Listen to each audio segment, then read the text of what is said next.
Hello les amis, aujourd'hui on se retrouve en forêt et on va se faire un petit pain, un petit repas très léger.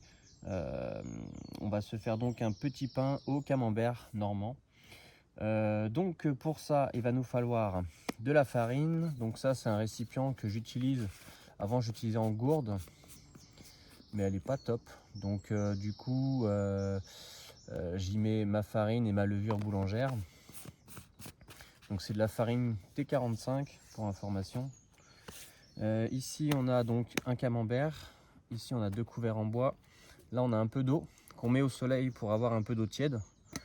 Et ici on a la popote zébra, ça faisait un petit moment que je ne l'avais pas sortie, donc on va essayer de cuire ça là-dedans. J'avais pas envie de sortir la poêle. Ici on a de la ciboulette fraîche, voilà, on va pouvoir incorporer au petit pain. Et donc c'est parti, on va donc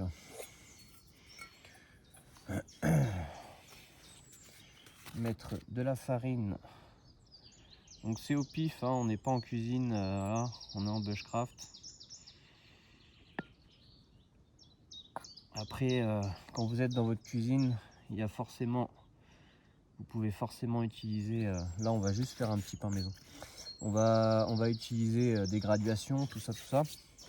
Donc là, je dirais qu'on est à peu près à peut-être 30, 40, oh, allez, peut-être 50 grammes de farine. Hop.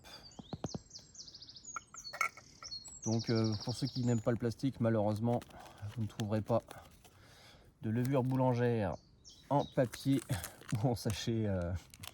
Ça c'est un peu le petit problème.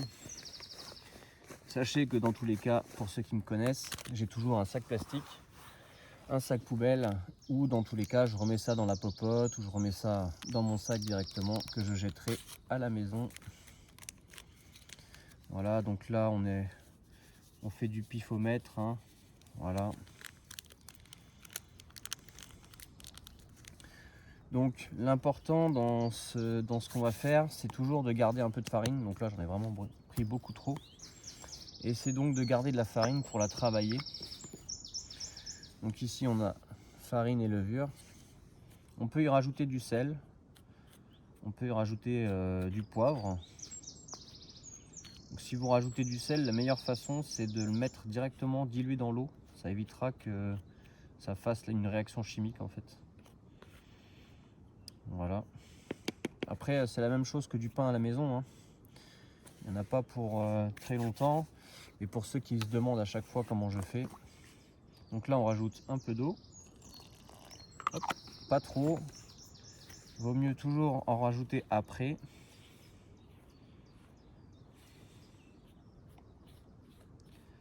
On mélange dans un premier temps assez grossièrement, hein. Bon, la gamelle est un peu petite. On va rajouter de l'eau.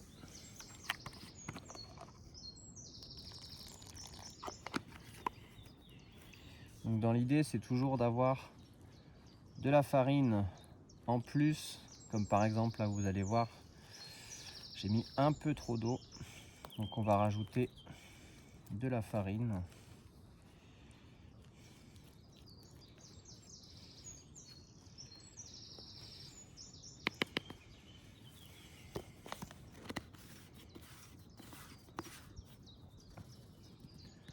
Hop.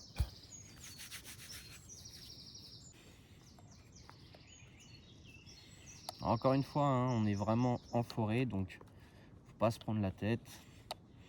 Ça reviendra plus ou moins au même. Et l'important, c'est pas la façon de le faire, c'est le résultat. Donc c'est un peu ma technique pour aussi bien le pain, les brochettes de pain que je vous ai déjà montré dans une vidéo, ou toutes mes pizzas un peu que je fais, hein, toutes les pizzas que je fais à la main. D'habitude j'utilise pas les mains, j'utilise plutôt la cuillère, mais c'est vrai que pour malaxer c'est quand même beaucoup mieux.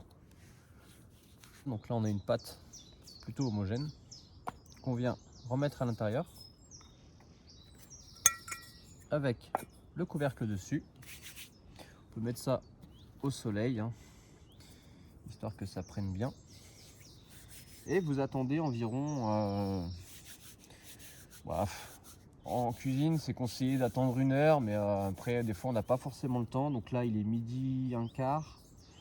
Je pense que je vais attendre une petite demi-heure. Comme ça on fera un petit pain en début d'après-midi, le temps de préparer le feu. Donc là vous pouvez voir, on a une belle boule et puis après ça va refaire une pâte qu'il faudra retravailler. Voilà, allez c'est parti.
Ça c'est ma pochette à allume-feu. Donc pour vous montrer un peu ce que j'ai, il y a plusieurs façons d'allumer un feu. Donc déjà on a des allumettes dans une boîte d'aspirine avec un grattoir dessus. Donc c'est des boîtes étanches, hein. Ici on a une façon d'allumer un feu avec tout simplement du coton. Vous venez ouvrir le coton, ça va faire des fibres en fait qui sont très inflammables. Donc ça dure pas très longtemps. Généralement il faut en mettre 1 voire 2, sauf si le bois est vraiment sec. Donc il faut en mettre en général un peu plus. Mais voilà, c'est une technique que j'ai quand même au cas où. Sinon vous m'avez déjà vu utiliser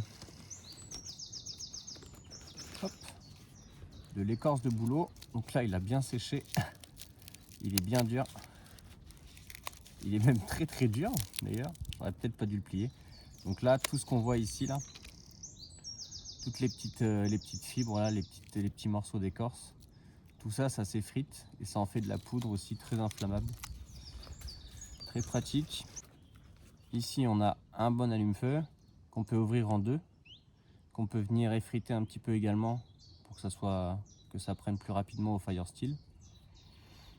Voilà. D'habitude j'ai aussi de la sève de sapin que je récolte sur un arbre qui a été abîmé par la nature humaine, par la bêtise humaine. Donc du coup quand je suis dans le coin j'en profite pour en ramasser. Ici on a aussi au cas où une simple bougie chauffe-plat, c'est vraiment au cas où. Je m'en suis jamais servi. Et je crois bien que c'est tout. Et là on a un fire steel donc qui nous permet d'allumer le feu avec tous les moyens qu'on vient de voir, éventuellement sauf la bougie. Mais on a les allumettes pour ça. Vous venez tout simplement gratter pour faire des étincelles. Donc c'est pour ça qu'il faut quand même un minimum de poudre ou de fines choses inflammables, comme le coton par exemple. Si vous faites directement sur le coton, ça marchera, mais ça marchera moins bien.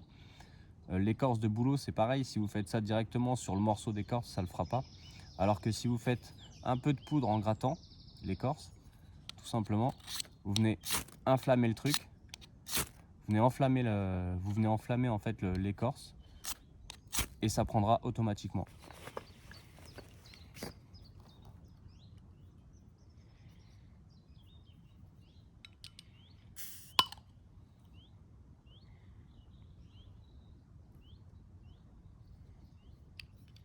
Évidemment, la capsule, toujours dans les poches ou dans un sac si vous en avez. Comme vous le savez, on laisse jamais rien sur place. Et pensez aux autres, c'est très important. Pensez aux lieux également. Ramassez vos déchets, c'est pas aux autres randonneurs de le faire. Moi, je le fais quand je peux et surtout quand j'ai ce qu'il faut pour ramasser, parce que je veux pas ramasser tout et n'importe quoi non plus. Mais dès que je peux, voilà, je ramasse un petit peu. Bon, trêve de blabla. Santé.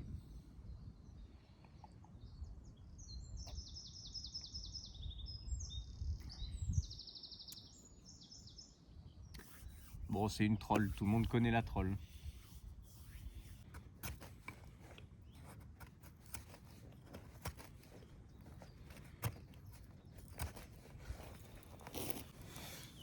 On se retrouve sur le coin cuisine où on va justement vérifier l'état de la pâte. Et là, vous voyez que la boule qui était tout à l'heure s'est agrandie. Donc c'est ce qu'on appelle la pâte levée. Donc là, on pourrait encore la laisser, mais on n'a pas non plus le temps. Donc on va la retransformer de suite. Avec déjà, on a quand même une pâte relativement flexible qui ne colle pas trop aux doigts. Encore une fois, on est en forêt, on ne peut pas avoir la texture qu'on veut.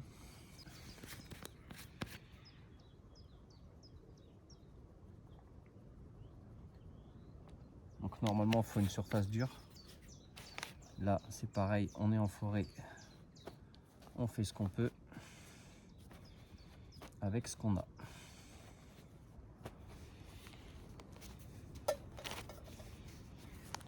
Donc on prend quelque chose de cylindrique, hop là, et on vient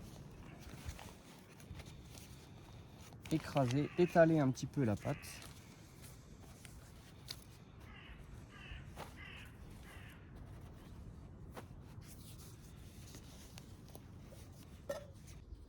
On y rajoute une partie de camembert normand.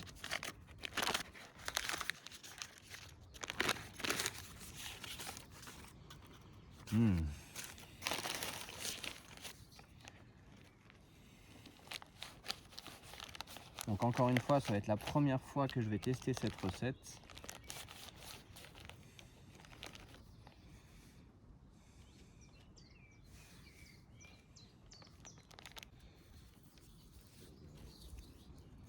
Je vais y rajouter un petit peu de ciboulette par-ci par-là.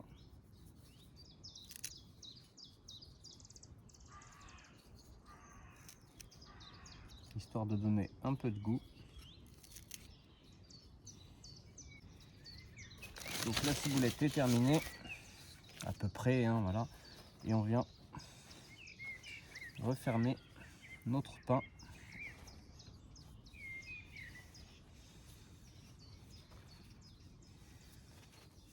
En reformant hop, une petite boule. Enfin une petite boule. Une petite pâte.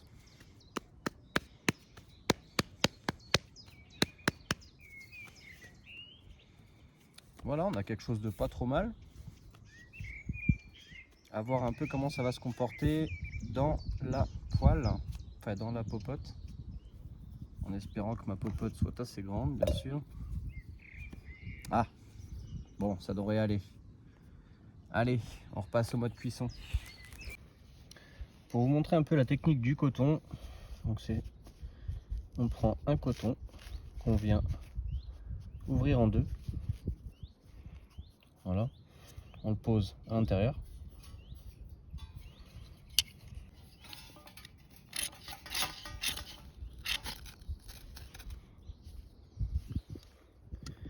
Voilà.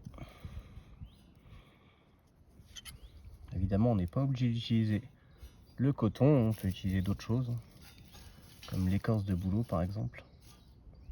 Là, on y rajoute les petits sticks qu'on a fait au préalable, qui vont prendre presque immédiatement. Et voilà, qui commence à venir là, juste ici. Et c'est parti pour le démarrage du feu. Là, j'ai un coton en plus, on va pas le perdre.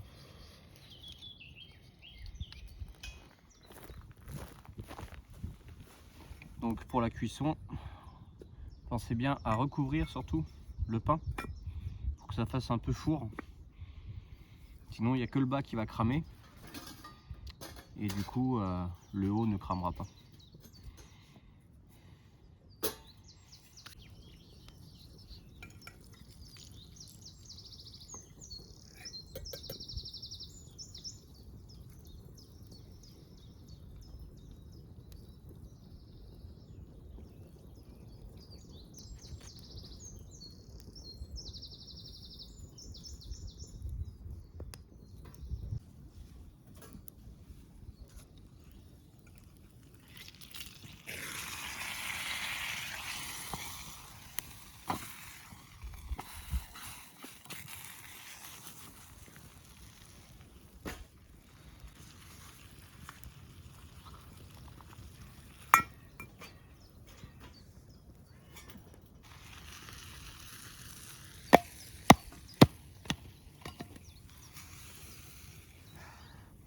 Au niveau de la texture, on est vraiment pas mal. On voit bien que ça ressemble vraiment à du pain. Oh, l'odeur par contre.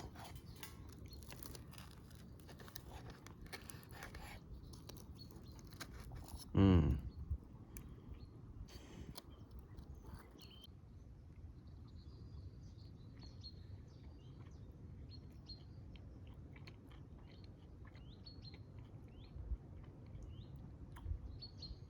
Mmh.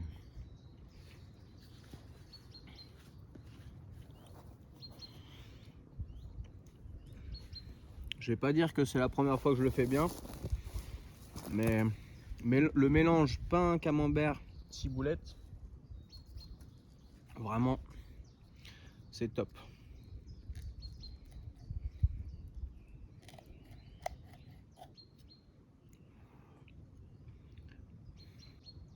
Bon appétit.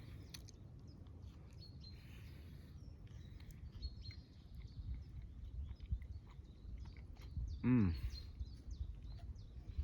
Si, je crois que c'est la première fois que je le fais aussi bien en fait.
Bon, ça manque évidemment de ponçage.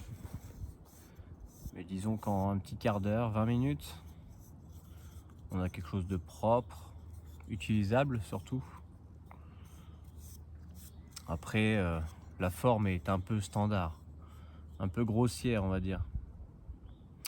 Mais il s'avère que si je creuse un peu plus le manche, je vais atteindre le creux et ça va faire, enfin je vais devoir enlever l'intérieur du creux, donc ça va pas être possible.